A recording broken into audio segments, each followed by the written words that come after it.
my gosh, we are back with another episode, and I am so excited, not just for me, because I have the honor of talking to her today, but for you as well, because my good friend, Tara Jade Fox, is with us today, and she is absolutely amazing.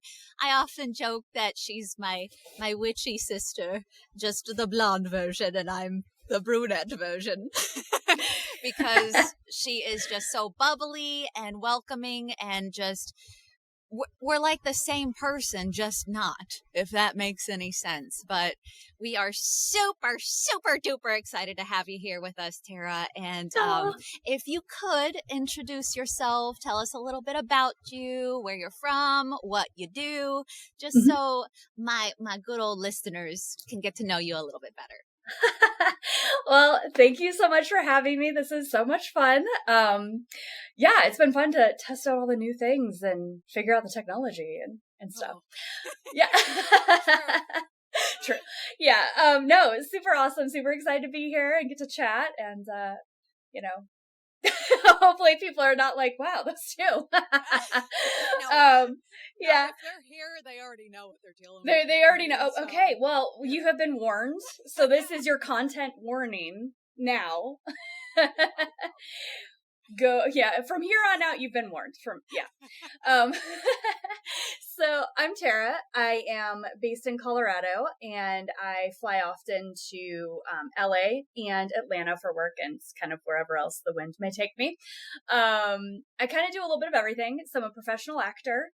I do on camera, I do voice, I do performance capture, and I do a little bit of stunts and movement and martial arts and all the kind of like fun stuff. What I like to say is the old jack of all trades, master of none. The part that most people don't know, though, is that keeps going. So it's jack of all trades, master of none, though oftentimes better than a master of one. So, yeah, I mean, for all of us that are the weirdo hybrids of the acting world, there we go. This is for us.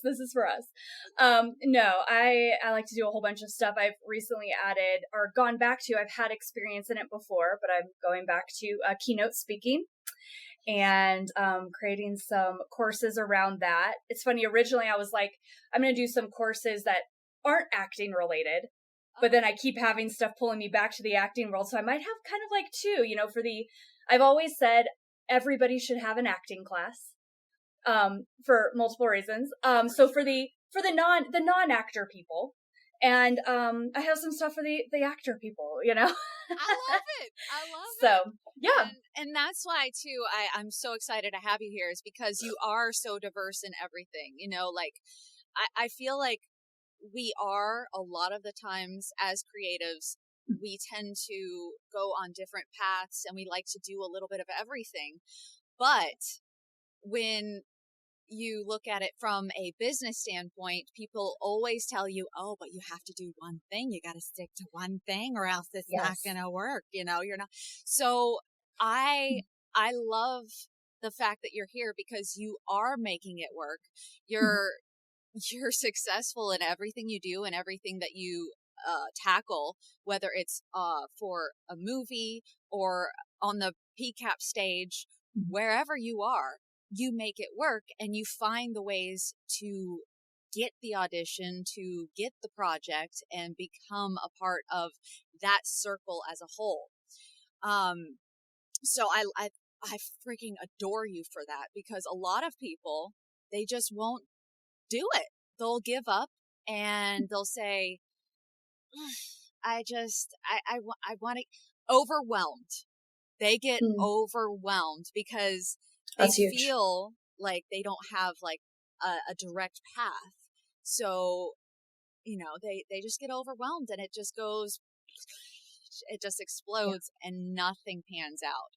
So I guess my first question for you today is, how do you handle that? Like, how do you handle the getting out from being overwhelmed and just, tackling whatever comes your way and making it work regardless? How do you handle it? Honestly, the biggest piece of advice I ever got, and I've seen this in several places, but my mentor told me this, like a mindset coach I have, that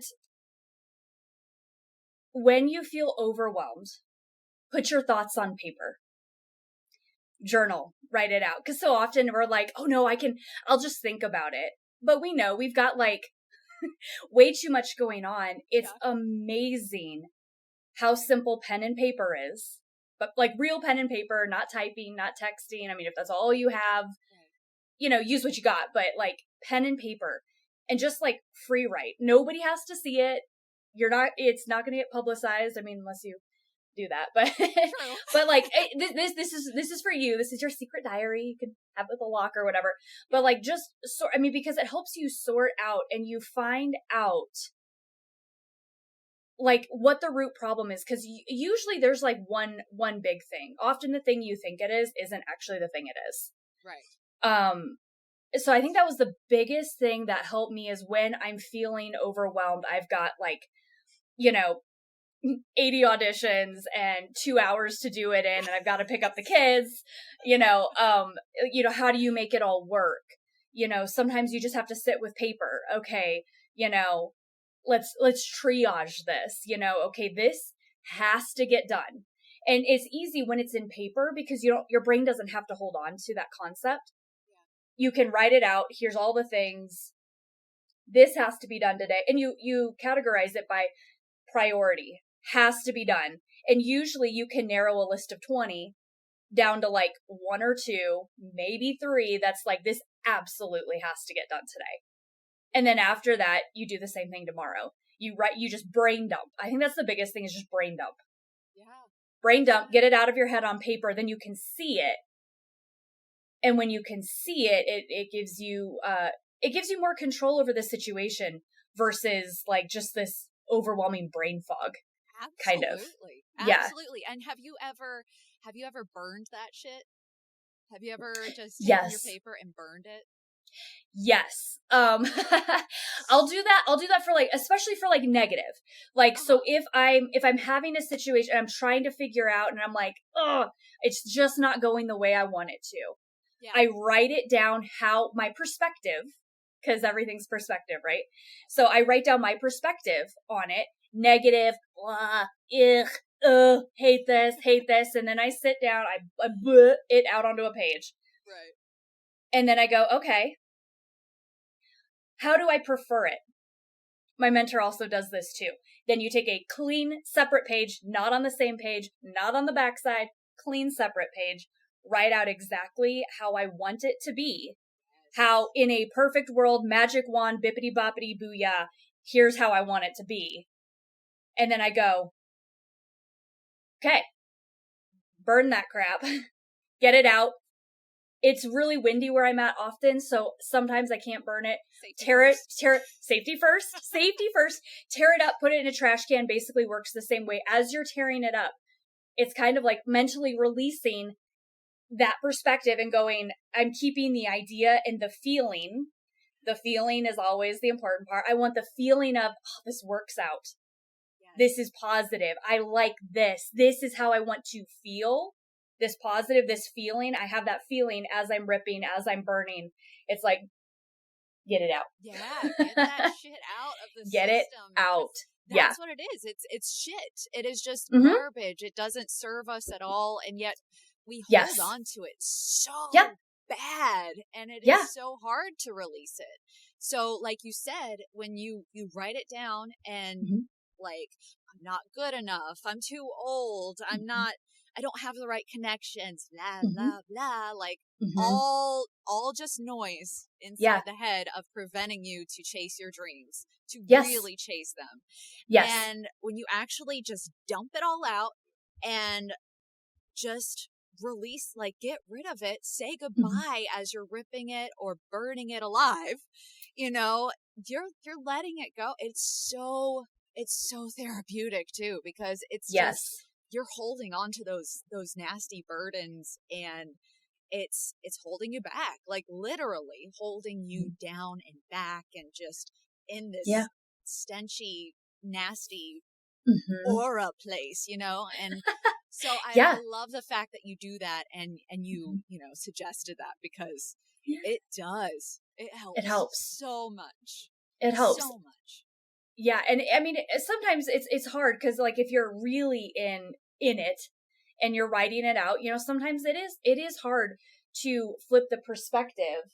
Does this book have anything in the back? Oh, dang it. No, it doesn't. Or yeah, it does. If I was basically like, here's something I saw done that's like for perspective.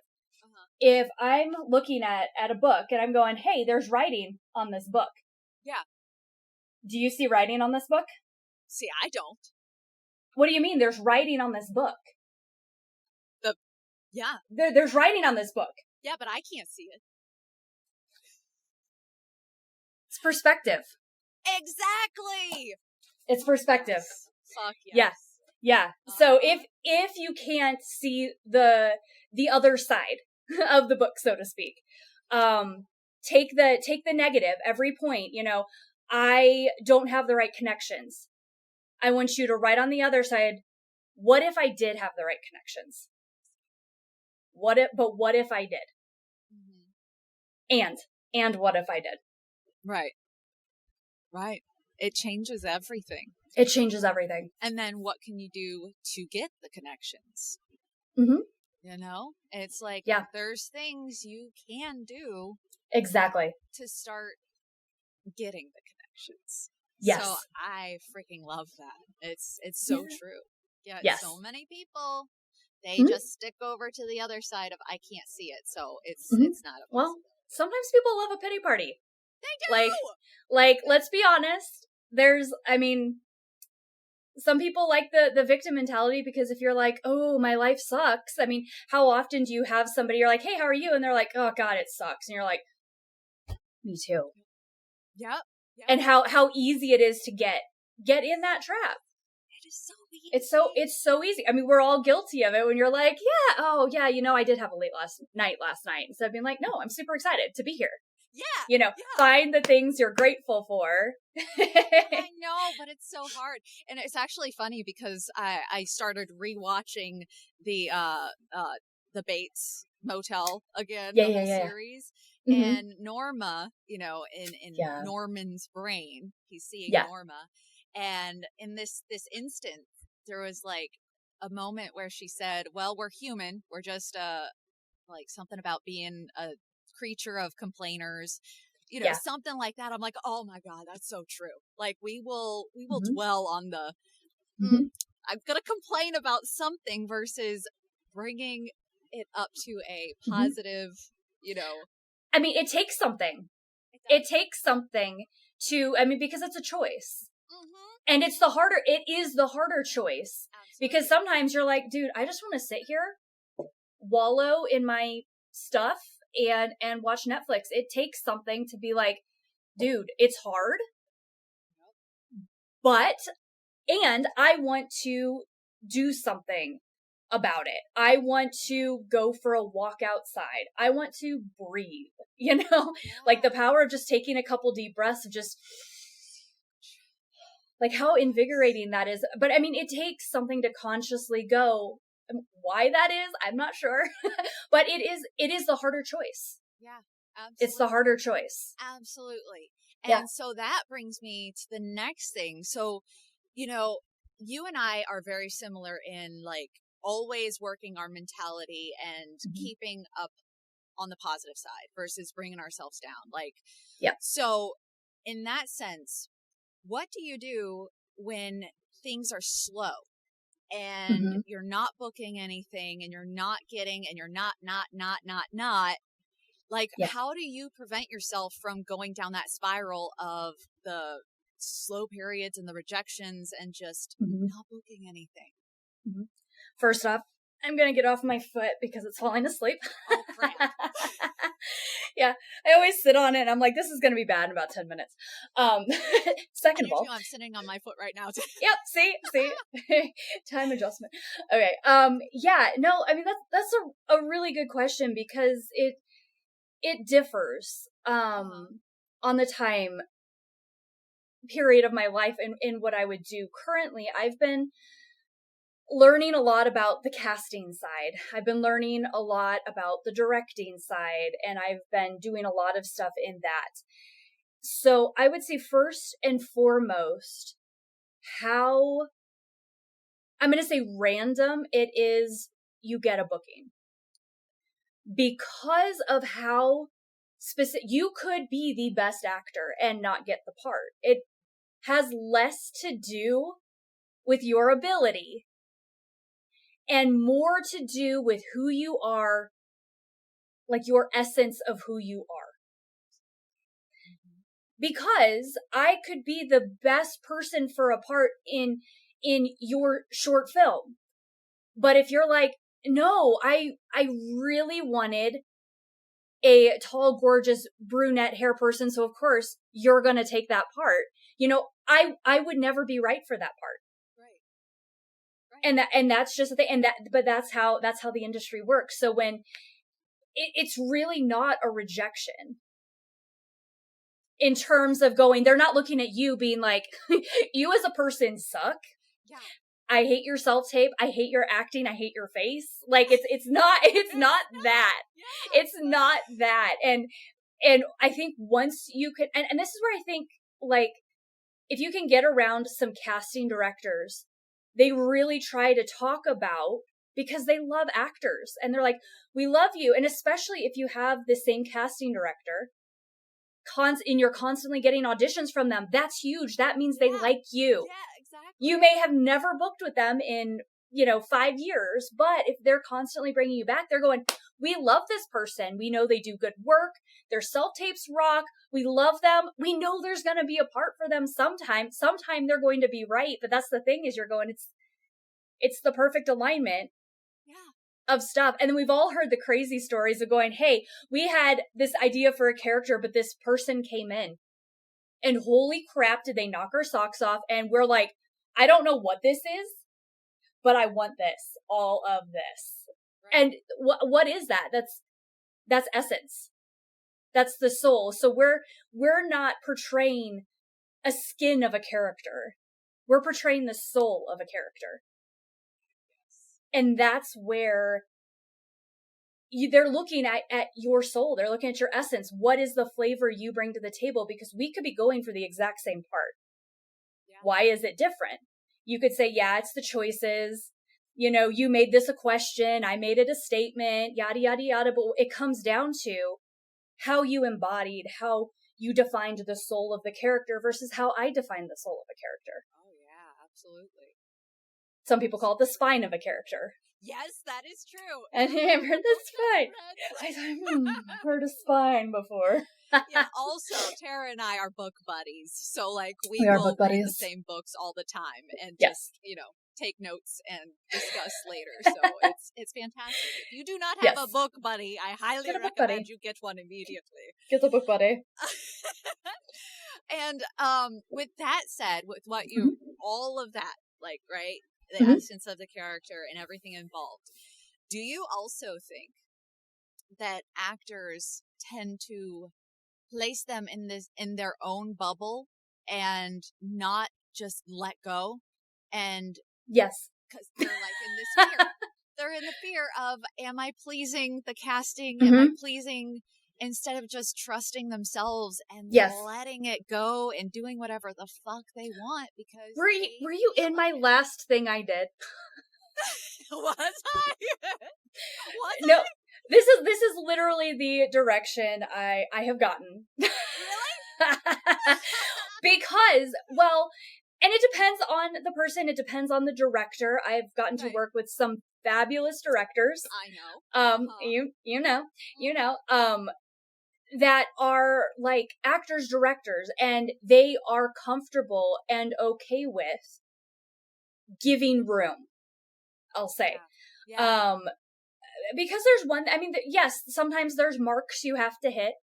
There's exact lines you have to say. But the inner landscape, the inner world is where you get to play. Sometimes, though, and this is me, I'm so like, I need to dot every I, cross every T. It said, on this line, I pick up this cup and I turn and go, oh, I didn't see you there. Right. But it's going, but in that, I have also been given the forget everything I just said, go with your gut. Because when you can let go of the absolute control, it can be good. It can be really good. Yeah. Because you're like, hey, I did this and it was great. But what if I just felt like sitting back? I acknowledge you. I'm like, I feel like swirling my cup. Oh, didn't see you there. Mm-hmm. You get to play with magic. That's the magic. Yes. So it's a delicate dance of going. How I like to say it is you learn everything, you get all the directions, you do all the research, you do all the prep, you get these are non-negotiables, for if it's a video game, this might trigger something, so I have to do this right here. I get all of that in my head, I think about it, I know it, I've done my research, and then when it's time to do it, you've kind of just got to let it go. Yes. That's the magic. That is the magic. And yet it's so hard because it's hard. We want to please and yes. we want to get it right. Yes. It's like so hard, like especially when you have to learn your lines, like memorize them. Yes. That in itself, it's scary. It's scary because you don't want to fuck it up. Like you're there to do the job and you don't want to make the writer mad. You don't want to like go too far off script. So like that puts more pressure on you, especially when you're trying to please everybody. But absolutely, when you actually sit there and trust yourself, trust that you did the work and know that whatever happens from this point on is meant to happen the way it's supposed to happen. Like you said, that's when the magic happens. That's when shit gets real and you're doing your job as an actor. Yes. Right? Like, yeah. It goes more than skin deep at that point. Not that it can't be good, because you could be great. Yes. But you could be like Goosebumps. Yes. When it goes more than skin deep. I love it too.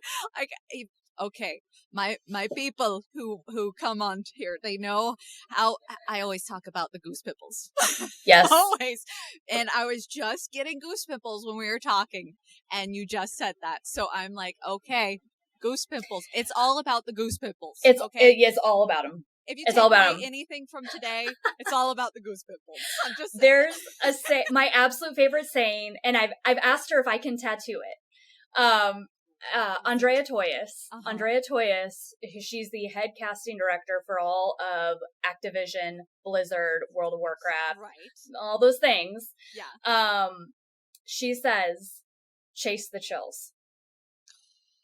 Chase the chills. And I'm like, that's in a nutshell why I do what I do, why I pick the crazy parts, why I do the things, is I'm like, I want the chills. I want to go until I get the chills. Yes. Yeah. Yes, absolutely.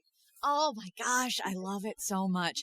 And like so when you go to chase the chills, and let's flip this around, right? Like you're in your element, you're in your shit, like you're getting it, you're feeling good. But then what happens if you're on set and maybe the director's new, or you're not like meshing well, or you're just not connecting, and you're trying to connect, you're trying to really hone in on your character and you're trying to do your work, but either the director is butting heads with you, or maybe they're not giving you any direction at all. Like, what do you do to get through those types of experiences? Because it happens, right? Oh, yeah. It happens. So what do you do to get through those moments of, I don't know if I'm going to be able to make it through this shit. It's horrible. Yeah. Yeah. First off, I mean, that definitely happens. I mean, every director, I mean, it's not necessarily a bad thing. Everybody has their own style. They've been taught their own ways. So there are some directors that are extremely collaborative. Yeah. And there are definitely some that are like, no, it's very line by line by the book. And, yeah, I mean, as an actor, I mean, you you have to deal with it. I mean, like I said, it's not a bad thing. I mean, for me personally, I like the more collaborative freeform flow versus like every whatever. But when that happens, or even if it's just a scene that I'm just like, there's not, you know, like it's okay, but it's not really, you know, jazzing me up, you know. The best thing I could say that I have learned is I need to stop focusing on me and my performance and hitting my mark. My whole goal is picking one feeling, one action, one something that I want to make you feel. So if I can get my brain off of me, what I'm doing, what I can do, like I know my stuff. How do I want to affect my scene partner? And my entire goal is affecting my scene partner somehow. You know, how do I want to affect them? And I am constantly watching. So if we're in a scene, I'm constantly watching you. Everything I'm saying is to try to get you to react. Everything I do is focused on you, because when the attention is off of you, it creates this connection. Yeah. And I will get to you because I'm stubborn. But no, if you have somebody that is 100% focused in on you and is trying to get you to feel affected in some way, and it doesn't matter. That's the magic part, is it doesn't matter how it affects you. My goal is to affect you in some way. Maybe my goal is to get you to finally yell at me. I'm going to get you to crack and yell at me. And that's how I'm going at you. Maybe you do, maybe you don't. Maybe you're just so shocked. Maybe you cry. I don't know. But my goal is to do that. And it creates this, you know, this magnetism. Right. It charges the scene. Yeah, absolutely. So it's going to do something. And it's going to be felt, because intention is felt. Like that's where the audience is going. What is happening? Yeah. It's that intense moment. And just the connection. Just being connected and not worrying about all the other BS. Exactly. And it gives your scene partner something, because if I'm so wrapped up in me, you're over there like, hello? No. I'm crying and you didn't even notice. I stumbled on my last line and I'm going, you know, it's that. And sometimes like a lot of times the magic part is it's completely unintentional. It's you stumbling over a line because it's affecting you and it's coming out in these ways that I'm going, oh, now I'm doubling down. Oh, because now I'm feeling it. And I know you're feeling it. But that's the electricity that you're creating. Real. Yes. That's the reality of it. That is reality. That's why we're actors. We are recreating the real. Like we're in the moment. We are actors because we're trying to learn how to be human. Yeah. Go figure, right? I mean, what a concept. It's insane. It's insane. And then but the crazy thing is that especially when we're just starting out, right? We feel like we have to act. Yes. To act. Yes.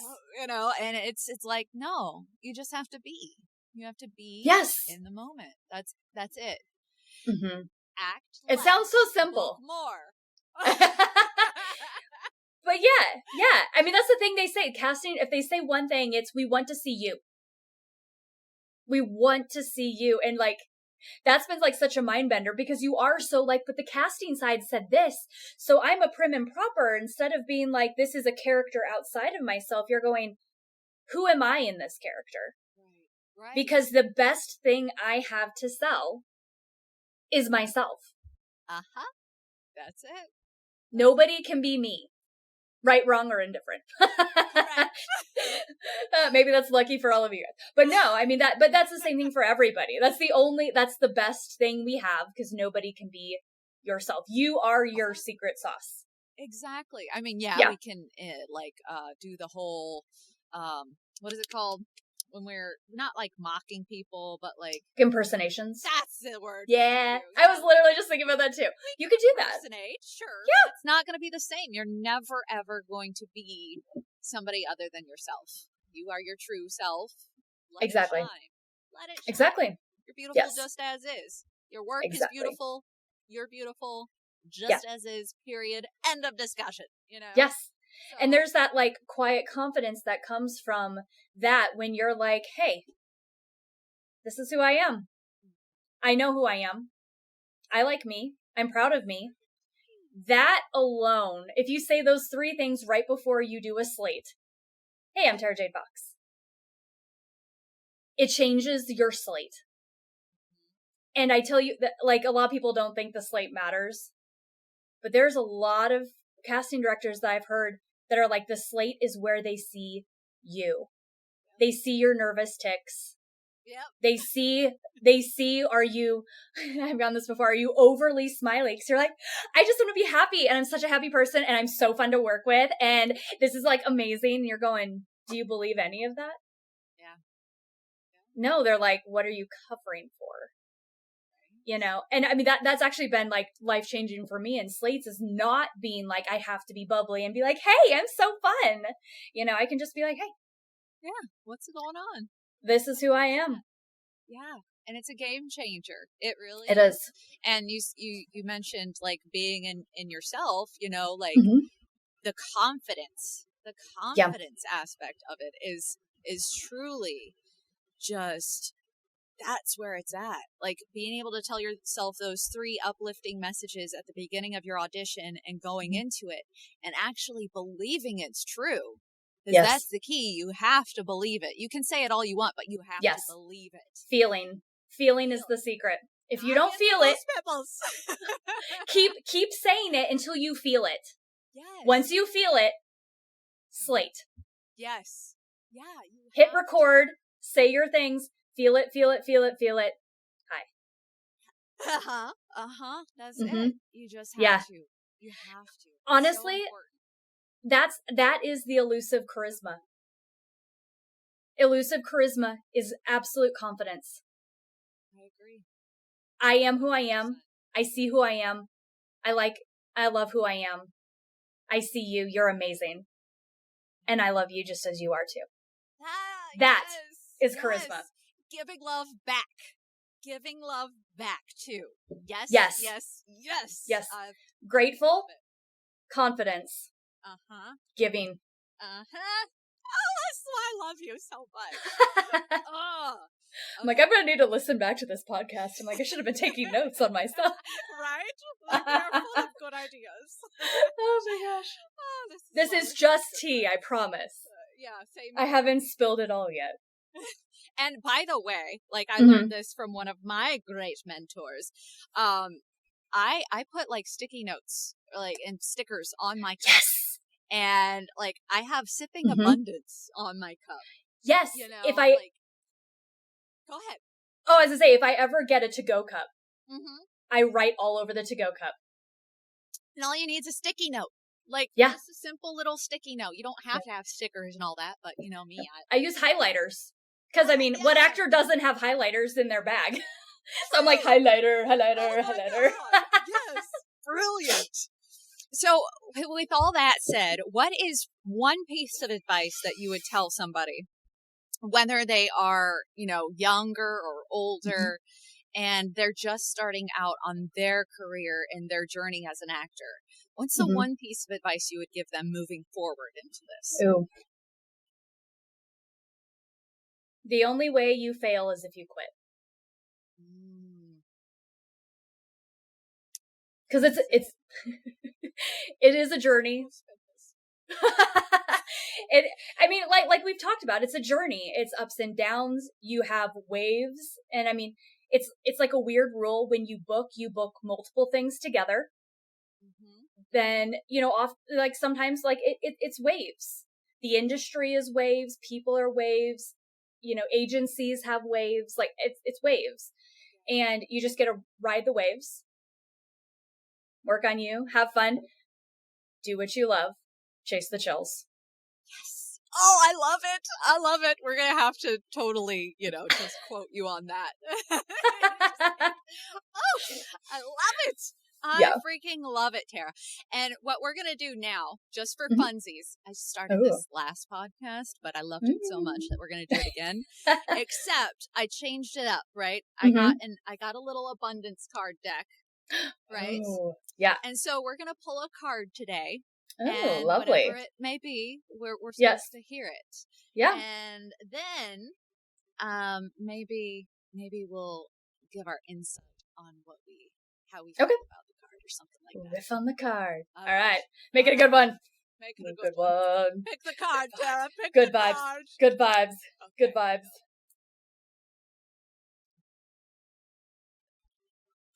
Oh, okay. You ready for it? I don't know. Am I? You ready for it? It's great. No, okay. I'm in awe. I'm in awe. Is it backward? Yeah. I'm in awe. I can't read what's under it. Okay. I'm in awe yes. of the magnificent guidance that's available to me. Yes. That's it. Yes. Yes. I'm in awe of the magnificent guidance that's available to me. Yes. So what does that mean to you? Kind of exactly what we've been talking about. Right? Trust yourself. Trust your gut. You know more than you think. Yes. Write it out on paper, because when you write on paper, how many times, if you've ever done this, you start writing and you all of a sudden get on a tangent and you stop and you go, where in the crap did that come from? Uh-huh. Bam. You know so much more than you think you do. So much more. You have all of the answers inside of you. Chase the chills. Yes. Go with your gut. Go with your gut. Go with your gut. Go with your gut. Fuck yes. And with that said, we are going to wrap this episode of Shannon The Slayer Podcast, because we said it all. Tara said it all for you today. I freaking love it. And by the way, Tara, where can my viewers listening, where can they find you? Where can they, what's all the details? Yeah, I mostly creep around Instagram at Tara Jade Fox. That's really the only social media I'm super active on. So I would say that one. The way. I love her Instagram. Her IG. Thank you. So at Tara Jade Fox. What about your website? Oh yeah. That's TaraJadeFox.com. That's easy enough. For me making weird noises in my booth by myself.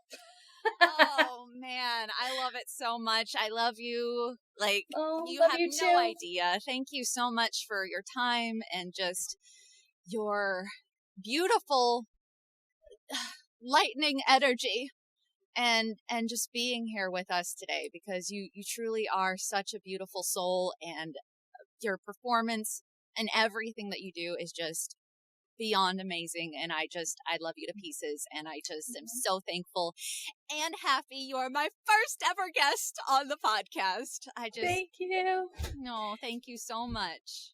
Thank you. I love being on here. Thank you for having me. You're amazing. Obviously, everybody knows that if they listen to this already. They're like, we know. But you're absolutely amazing. I love you so much and can't wait for all of our adventures. And stay tuned for the set of Revenge of the Witchy Sisters. Yes! Coming soon to a theater near you.